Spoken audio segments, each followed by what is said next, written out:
కుటుంబాలు గ్రూపుల మధ్య విభేదాలే దీనికి కారణం. ఓ పక్క ఎన్నికలు దగ్గర పడుతున్నాయి, మరోపక్క జనవరిలోనే 100 స్థానాలకు చంద్రబాబు అభ్యర్థులను ప్రకటించబోతున్నారు. ఈ నేపథ్యంలో సీఎం సొంత జిల్లా అయిన చిత్తూరులో టీడీపీ నేతలు ఎందుకు టెన్షన్ పెడుతున్నారు? ఏ నియోజకవర్గాల్లో తీవ్ర ఉత్కంఠ కొనసాగుతోంది? పూర్తి వివరాలు ఈ కథనంలో చూద్దాం.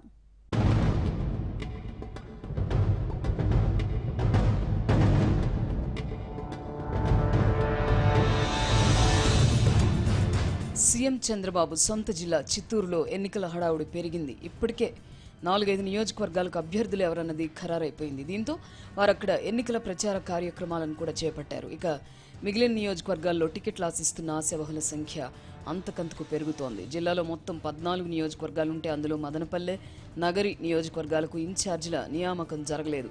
ఓ పక్క ఎన్నికలు ముంచుకొస్తున్నాయి, మరోవైపు జనవరిలోనే 100 స్థానాలకు అభ్యర్థులను ప్రకటించేందుకు పార్టీ అధినేత చంద్రబాబు సిద్ధమవుతున్నారు. ఈ పరిణామాలు అక్కడి నేతల్లో అసహనాన్ని, అసంతృప్తిని పెంచుతున్నాయి.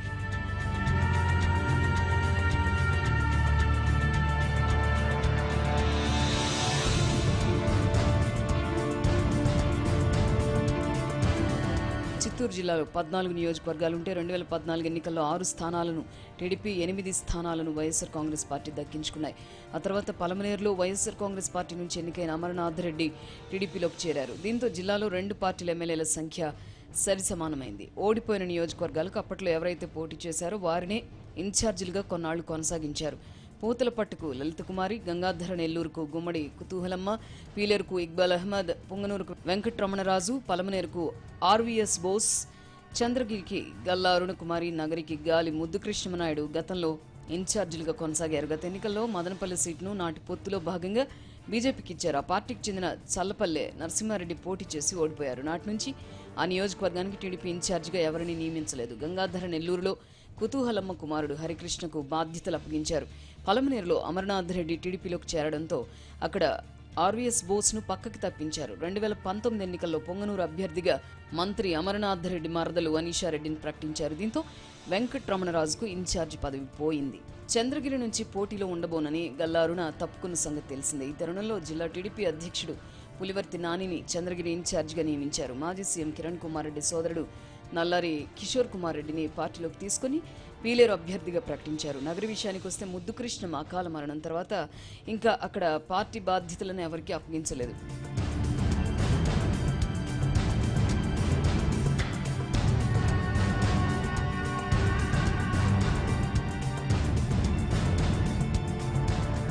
కుప్పం నుంచి చంద్రబాబు నాయుడు, పీలేరు నుంచి కిషోర్ కుమార్ రెడ్డి, పొంగనూరు నుంచి అనీషారెడ్డి, చంద్రగిరి నుంచి పులివర్తి నాని, పలమనేరు నుంచి అమరనాథ్ రెడ్డి, శ్రీకాళహస్తి నుంచి మాజీ మంత్రి బొజ్జల గోపాలకృష్ణారెడ్డి పోటీ చేయడం ఖరారైపోయినట్టే.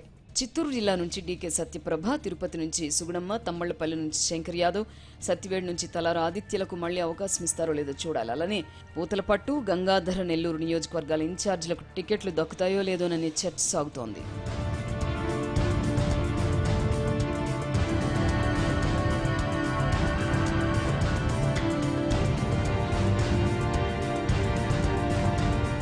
జనవరిలో చంద్రబాబు ప్రకటించే 100 మంది జాబితాలో తన పేరు ఉంటుందో లేదోననే టెన్షన్లో ఆశావహులు ఉన్నారు. ఇంతవరకు ఇన్ఛార్జీల నియామకాలకు సైతం నోచుకోలేని మదనపల్లె, నగరి నియోజకవర్గాల్లో అయితే టీడీపీ నేతల టెన్షన్ వర్ణనాతీతంగా ఉంది. ముద్దుకృష్ణమ్మ మరణం తర్వాత పదవుల కోసం ఆయన 2 కుమారుల మధ్య పోటీ నెలకొన్నది. దీంతో ఎమ్మెల్సీ పదవిని ఆయన సతీమణి సరస్వతమ్మకిచ్చారు. నియోజకవర్గ ఇన్ఛార్జి విషయమై ముద్దుకృష్ణం కుమారులు భానుప్రకాష్, జగదీష్ మధ్య పెద్ద రచ్చ జరిగింది. ఇద్దరిని చంద్రబాబు అమరావతికి పిలిపించుకుని మాట్లాడారు, కానీ ఎవరికి బాధ్యతలు మాత్రం అప్పగించలేదు. అక్కడి నుంచి పోటీకి ఆ ఇద్దరితో పాటు డీసీసీబీ చైర్మన్ అమాస రాజశేఖర్ రెడ్డి, ప్రముఖ విద్యాసంస్థల అధినేత అశోక్ రాజు వంటి వారు పోటీ పడుతున్నారు. మొత్తానికి నగరిలో సమస్య ఇంత జటిలం కావడానికి ముద్దుకృష్ణం కుమారుల మధ్య సఖ్యత లేకపోవడమే కారణమని పార్టీ వర్గాలు అంటున్నాయి.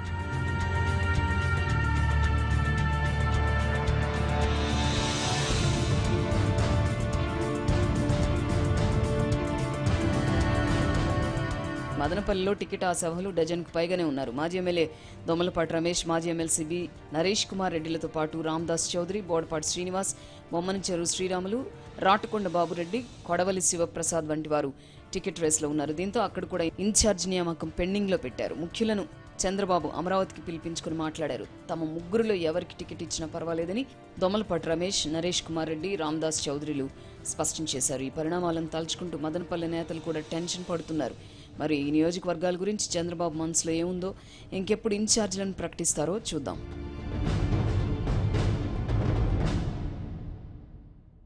ఒకప్పుడు ఆయన రాజకీయ దిగ్గజం. ఓ ప్రధాన పార్టీకి రాష్ట్ర అధ్యక్షుడిగా పనిచేశారు. కాలం వికటించి ఆ పార్టీ నుంచి మరో పార్టీలోకి మారారు. అందులోనూ మంచి పదవులే దక్కాయి. కానీ మొన్నటి అసెంబ్లీ ఎన్నికల్లో ఆయన తన స్థాయికి తగ్గ పాత్రని పోషించలేకపోయారు. తన అనుభవాన్ని, అంగబలాన్ని ఎవరి కోసం వినియోగించారో తెలియదు. అసలు ఏ పార్టీకి పనిచేశారన్నది కూడా ఎవరికీ తెలియదు. తల పండిన ఆ నాయకుడు ఎందుకు మౌనంగా ఉన్నారు? ఇంతకీ ఎవరా రాజకీయ దిగ్గజం? వివరాలు తెలియాలంటే ఈ కథనంలోకి వెళ్లాల్సిందే.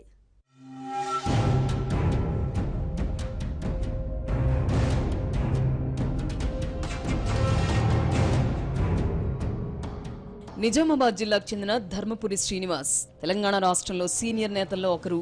ఢిల్లీ స్థాయిలో పలుకుబడి కలిగిన దిగ్గజం. అలాంటి నేత 2015లో కాంగ్రెస్ పార్టీకి రాజీనామా చేశారు.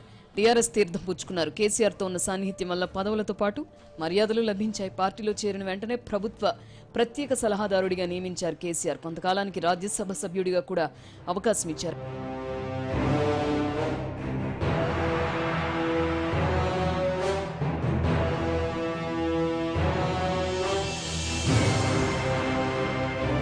అయితే డిఎస్కి లభించిన ఈ గౌరవ మర్యాదలు 3 నాళ్ల ముచ్చటగా మారాయి. అంతా బాగుంది అని భావిస్తున్న తరుణంలోనే ఆయనకు టీఆర్ఎస్లోనే ఎదురుగాలి తగిలింది. ఉమ్మడి నిజామాబాద్ జిల్లాకు చెందిన తెలంగాణ రాష్ట్ర సమితి ఎమ్మెల్యేలు, ఎంపీలు, ఇతర నేతలు డిఎస్పై తిరుగుబాటు చేశారు. ఆయన వల్ల పార్టీకి నష్టం జరుగుతోందని, ఆయన తన కొడుకులను ఇతర పార్టీలోకి పంపి టీఆర్ఎస్ను దెబ్బతీస్తున్నారని ఆరోపించారు. నిజామాబాద్ ఎంపీ కవిత ఇంట్లో వారంతా సమావేశమై పార్టీ నుంచి డిఎస్ని సస్పెండ్ చేయాలని తీర్మానించారు. డిఎస్ సస్పెన్షన్పై ఇంతవరకు పార్టీ రాష్ట్ర అధినాయకత్వం ఎలాంటి నిర్ణయం తీసుకోలేదు. కానీ అనధికారికంగా మాత్రం సస్పెన్షన్ కొనసాగిస్తోంది. ఏ కార్యక్రమానికి ఆయన పిలవడం లేదు. జిల్లాలో ఎవరూ పట్టించుకోవడం లేదు. రాజ్యసభ సభ్యుడిగా కొనసాగుతున్నప్పటికీ రాజభోగం కరువైంది. రాజకీయంగా అణచివేతకు గురవుతున్నాననే మనోవేదన ఆయనకు పెరిగింది. ఈ సమయంలోనే ఢిల్లీలో రాహుల్ గాంధీని డిఎస్ కలిశారు. కాంగ్రెస్ కూటికి వస్తే ఏదో ఒక బాధ్యత అప్పగిస్తానని ఢిల్లీ పెద్దలు డిఎస్కి చెప్పారట. అయితే టీఆర్ఎస్కు రాజీనామా చేసి వెళ్తే తనకే నష్టమని భావించిన ఆయన అంతర్గతంగా పనిచేసేందుకు సిద్ధమని తెలిపారట. నిజామాబాద్ అర్బన్, నిజామాబాద్ రూరల్ నియోజకవర్గాల్లో తన క్యాడర్ను ఉపయోగించుకోవాలని కాంగ్రెస్ పెద్దలకు సూచించారట.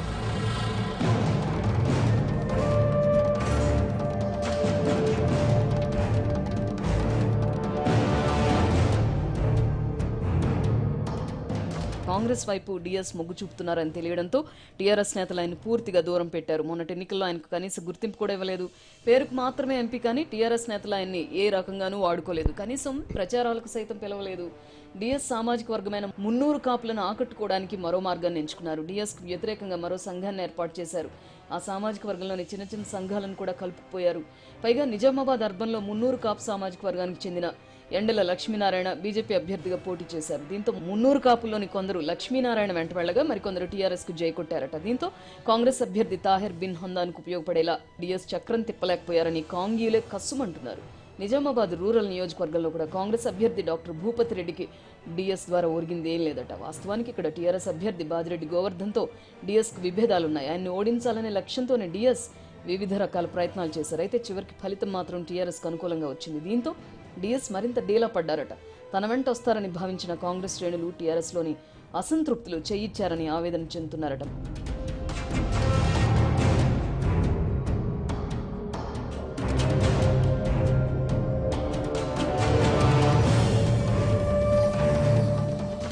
ఒకవైపు టీఆర్ఎస్ నేతలు తిరస్కరించడం, మరోవైపు కాంగ్రెస్ నేతలు receive చేసుకోకపోవడంతో DS మౌనముద్ర వహించారట.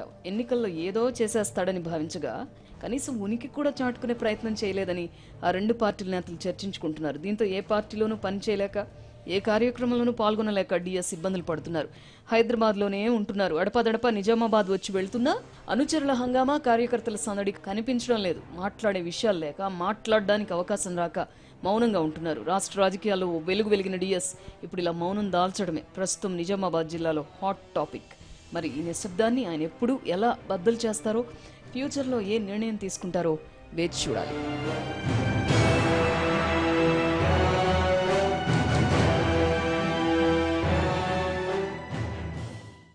ABN ABN inside లో చిన్న విరామం.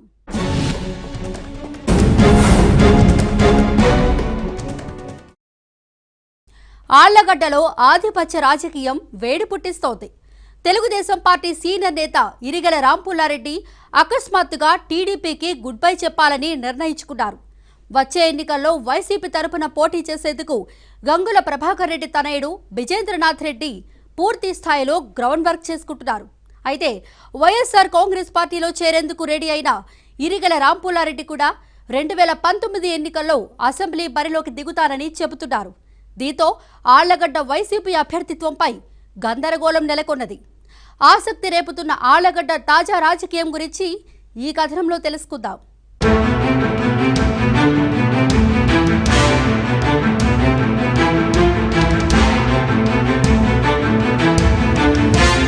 బోరుగడ్డ ఆళ్లగడ్డలో రాజకీయం రోజు రోజుకు ఉత్కంఠ రేపుతోంది. తెలుగుదేశం పార్టీలో కొంతకాలంగా నిశ్శబ్దంగా ఉన్న టీడీపీ సీనియర్ నేత ఇరిగెల రాంపుల్లారెడ్డి ఆకస్మికంగా వైఎస్ఆర్ కాంగ్రెస్ పార్టీ వైపు దృష్టి సారించారు. తన అనుచరులతో సమావేశాన్ని ఏర్పాటు చేసి వారి అభిప్రాయం మేరకు తాను వైఎస్ఆర్ కాంగ్రెస్ పార్టీలో చేరడానికి సిద్ధమైనట్లు ఇరిగెల రాంపుల్లారెడ్డి ఇటీవల ప్రకటించారు. ఆ సమావేశంలో ఆయన టీడీపీ పైన, భూమా కుటుంబం పైన ఘాటు విమర్శలు గుప్పించారు. వైఎస్ఆర్ కాంగ్రెస్ పార్టీ నుంచి ఆహ్వానం ఉంది, ఆ పార్టీలోకి వెళ్లినా ఇక్కడి నుంచే అసెంబ్లీకి పోటీ చేస్తాను అని ఆయన చెప్పుకొచ్చారు. దీంతో ఆళ్లగడ్డ వైఎస్ఆర్ కాంగ్రెస్ పార్టీ కార్యకర్తల్లో గందరగోళ పరిస్థితి ఏర్పడింది.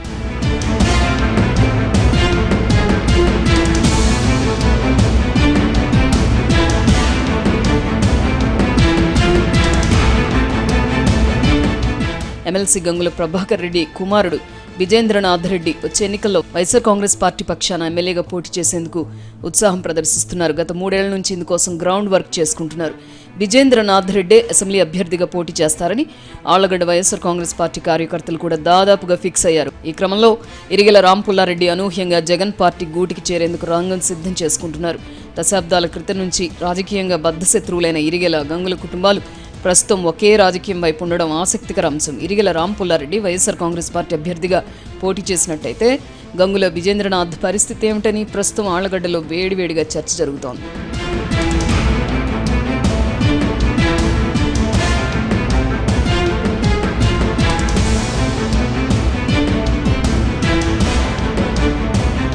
ఇరిగెల రాంపుల్లారెడ్డి టీడీపీకి గుడ్ బై చెప్పడం, ఎమ్మెల్యేగా పోటీ చేస్తానని కార్యకర్తల ముందు శపథం చేయడం వెనుక ఓ లాజిక్ ఉందట. 2014 ఎన్నికల ముందు గంగుల ప్రభాకర్ రెడ్డి కాంగ్రెస్ పార్టీని వీడి తెలుగుదేశంలో చేరారు.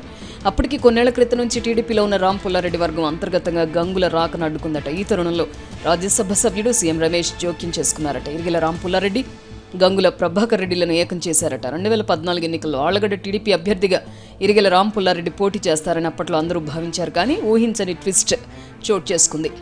గంగుల ప్రభాకర్ రెడ్డి ఆళ్లగడ్డ టీడీపీ అభ్యర్థిగా తెరపైకి వచ్చారు. కానీ ఆ ఎన్నికల్లో ఓటమి చవి చూశారు. టీడీపీ అధినాయకత్వం నిర్ణయం మేరకు ఇరిగెల రాంపుల్లారెడ్డి అప్పట్లో తన సీటును త్యాగం చేశారని, అందువల్లే గంగులకి టికెట్ దక్కిందని ఇప్పటికీ ఆ రెండు వర్గాలు చెప్పుకుంటూ ఉంటాయి.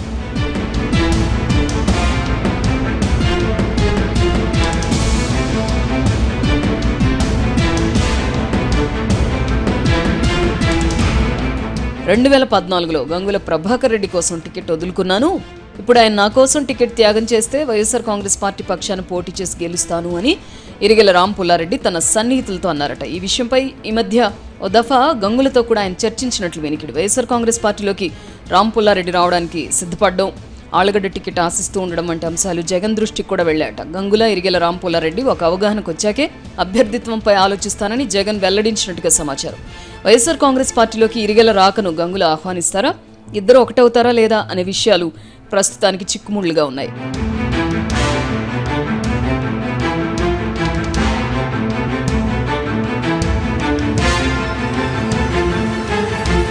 ఇదిలా ఉంటే తల్లి శోభా నాగిరెడ్డి మరణంతో భూమా అఖిలప్రియ ఎమ్మెల్యేగా ఏకగ్రీవం అయ్యారు. ఆ తర్వాత తండ్రి భూమా నాగిరెడ్డితో కలిసి వైఎస్ఆర్ కాంగ్రెస్ పార్టీని వీడి తెలుగుదేశం పార్టీలోకి వచ్చారు. ఈ క్రమంలోనే అఖిలప్రియకు ముఖ్యమంత్రి చంద్రబాబు పర్యాటక శాఖ మంత్రిగా అవకాశం ఇచ్చారు. తన పొలిటికల్ కెరీర్లో అతి తక్కువ వయసులోనే అనూహ్య పరిణామాల మధ్య అఖిలప్రియని మంత్రి పదవి వరించడం విశేషం. అఖిలప్రియ రాజకీయ ప్రస్థానంలో ఇప్పటివరకు ప్రతి అంశం కలిసొచ్చింది. అయితే వచ్చే ఎన్నికలు మాత్రం ఆమెకు పెద్ద సవాల్గా మారనున్నాయి. ఎమ్మెల్సీ గంగుల ప్రభాకర్ రెడ్డి, ఇరిగెల రాంపుల్లారెడ్డి జత కడితే 2019 ఎన్నికల్లో అఖిలప్రియ ప్రత్యర్థులతో గట్టిగానే పోరాడాల్సి ఉంటుంది. ప్రత్యర్థులందరూ ఏకమైన గెలుపు తమదే అనే ధీమాలో ప్రస్తుతం అఖిలప్రియ ఉన్నారు. మెజారిటీపైనే ఫోకస్ పెట్టానని చెబుతున్నారు. ఇప్పటి నుంచే సరికొత్త వ్యూహాలతో ఆమె తీవ్ర కసరత్తు మొదలుపెట్టారు. అయినప్పటికీ బలమైన క్యాడర్ కలిగిన ప్రత్యర్థులను అఖిలప్రియ వ్యూహాలు ఏ మేరకు బలహీనపరుస్తాయనేది ఆసక్తికర అంశంగా మారింది. మరోవైపు పోలీసులతో నెలకొన్న వివాదంపై ఆమె ఎలా వ్యవహరిస్తారన్న అంశంపై రకరకాల చర్చలు సాగుతున్నాయి. ఎన్నికల ముందు అకస్మాత్తుగా తెరపైకి వస్తున్న ఇలాంటి పరిస్థితులను మంత్రి అఖిలప్రియ ఏ విధంగా ఎదుర్కొంటారో చూడాలి.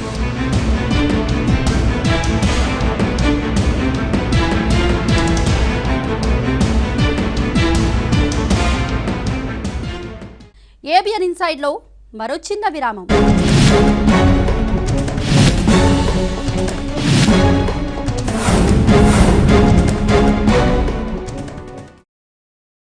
సూళ్లూరుపేటలో రాజకీయం ఎందుకు చప్పగా మారింది? వేనాటి కుటుంబంలో విభేదాలకు కారణమేంటి? వాకాటి గంగా గ్రూపుల పరిస్థితి ఎలా ఉంది? మాజీ మంత్రి పరసాపై బహిరంగ విమర్శలు చేస్తున్నది ఎవరు? టీడీపీ కంచుకోట గత ఎన్నికల్లో ఎందుకు చేజారింది? YCP MLA కిలివేటికి కలిసొస్తున్న అంశాలేంటి? ఈ ప్రశ్నలకు సమాధానాలు ఏంటో ఈ కథనంలో చూద్దాం.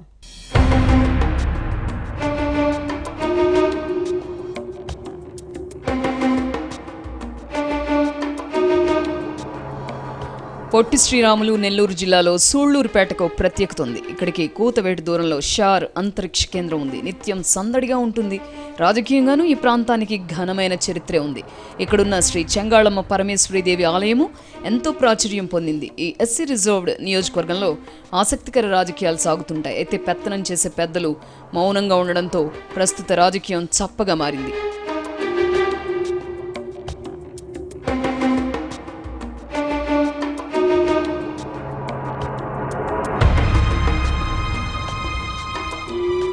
సూళ్లూరుపేట నియోజకవర్గంలో పేదలు ఎక్కువ. వేనాటి కుటుంబం ముందు నుంచి టీడీపీని అంటిపెట్టుకుంది. దివంగత వేనాటి మున్రెడ్డి అప్పట్లో టీడీపీని బలోపేతం చేయడంలో కీలక పాత్ర పోషించారు. పార్టీ జిల్లా అధ్యక్షుడిగా, సమితి ప్రెసిడెంట్గా, ఎన్డీసీసీ బ్యాంక్ చైర్మన్గా పనిచేశారు. ఓ పర్యాయం రాష్ట్ర మంత్రి కూడా అయ్యారు. ఆయన తదనంతరం కుటుంబ వారసుడిగా రామచంద్రారెడ్డి తెరపైకొచ్చారు. చెంగాళమ్మ ఆలయ ట్రస్ట్ చైర్మన్గా 4 పర్యాయాలు పనిచేశారు. వేనాటి కుటుంబం చాలా ఏళ్లు ఉమ్మడిగా ఉంది. అయితే ఈ మధ్య రామచంద్రారెడ్డికి ఆయన కుమారుడు సుమంత్ రెడ్డికి పొసగడం లేదట. గత ఎన్నికల్లో సూళ్లూరుపేట టీడీపీ పక్షాన సుమంత్ రెడ్డి కౌన్సిలర్గా ఎన్నికయ్యారు. అప్పుడే ఈ కుటుంబంలో ఆస్తి తగాదాలు మొదలయ్యాయట. వైఎస్ జగన్ పాదయాత్ర సందర్భంగా సుమంత్ ఆయన్ని కలిశారు. ఇటీవలే వైఎస్ఆర్ కాంగ్రెస్ పార్టీలో చేరిపోయారు కూడా.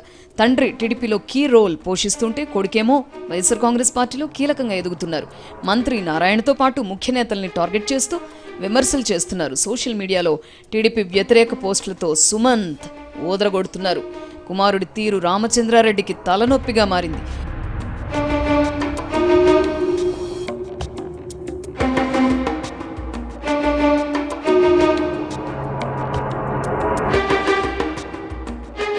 కాంగ్రెస్ హయాంలో ఎమ్మెల్సీ వాకాటి నారాయణ రెడ్డి హవా కొనసాగింది.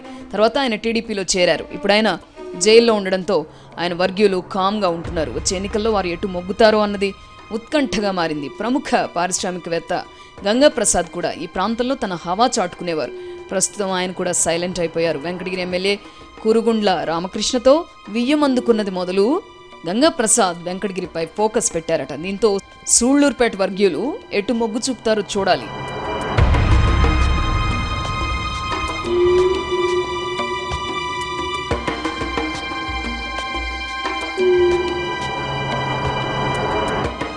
పరసరత్నం 5 సార్లు ఎమ్మెల్యేగా పోటీ చేశారు. 3 సార్లు గెలిచారు. మంత్రిగా కూడా పనిచేశారు. గత ఎన్నికల్లో సూళ్లూరుపేటలో ఓటమి పాలైన రత్నం ప్రస్తుతం నియోజకవర్గ ఇన్ఛార్జ్ బాధ్యతల్లో ఉన్నారు. గతంలో ఆయనకు వేనాటి వారు చెప్పిందే వేదం. ఈ క్రమంగా తనకంటూ ఓ వర్గాన్ని తయారు చేసుకున్నారు. ఎప్పటి నుంచో టీడీపీ జెండా మోస్తున్న వారిని పట్టించుకోవడం లేదట. దీంతో వారంతా పరసాపై తీవ్ర స్థాయిలో విమర్శలు చేస్తున్నారు. నియోజకవర్గంలోని 5 మండలాల పార్టీ అధ్యక్షులు, పలువురు ఎంపీపీలు, జడ్పీటీసీలు బహిరంగంగానే పరసాపై విమర్శలు గుప్పిస్తున్నారు. ప్రతిపక్ష పార్టీలు చేసే ఆరోపణలను తిప్పికొట్టడంలో కూడా పరస విఫలమయ్యారు. ఇక మాజీ ఎంపీ, మాజీ ఎమ్మెల్యే నెలవల సుబ్రహ్మణ్యం టీడీపీలో చేరినప్పటి నుంచి సైలెంట్గా ఉన్నారు. రాబోయే ఎన్నికల్లో తిరుపతి పార్లమెంట్ టికెట్ ఆయన ఆశిస్తున్నారు. అయితే సూళ్లూరుపేట టీడీపీలో గట్టి నేతలే ఉన్నప్పటికీ ప్రతిపక్షాల ఆరోపణలను తిప్పికొట్టేవారే కరువయ్యారు.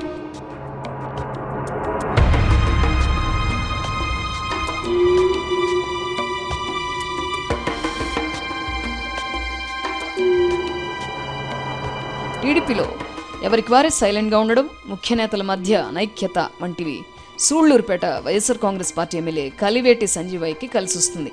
గ్రూప్ తగాదాల నేపథ్యంలో టీడీపీ క్యాడర్ని తన వైపు తిప్పుకుంటున్నారు పరస, కిలివేటి. ఒకే సామాజిక వర్గానికి చెందిన వారైనా ఉపకులాలు వేరు. గత ఎన్నికల్లో అదే ప్రధాన ఆయుధంగా చేసుకుని కిలివేటి గెలుపు సాధించారు. వచ్చే ఎన్నికల్లో కూడా గెలుపును సొంతం చేసుకునేందుకు వ్యూహాలు రచిస్తున్నారు. సూళ్లూరుపేటలో గతంలో కంటే ఇటీవలి కాలంలో అభివృద్ధి పనులు వేగంగా జరిగాయి. అయితే చేసిన పనులను ప్రచారం చేసుకునే పరిస్థితి కూడా టీడీపీలో లేదు. ఏదైతేనేమి ఎన్నికల వేళనైనా అంతా కలిసి ముందుకు సాగితే టీడీపీకి గెలుపు అవకాశాలున్నాయని పరిశీలకులు అంటున్నారు. మరి నాయకులంతా ఒక్కతాటిపైకి వస్తారా? సూళ్లూరుపేటను తిరిగి దక్కించుకుంటారో లేదో చూడాలి.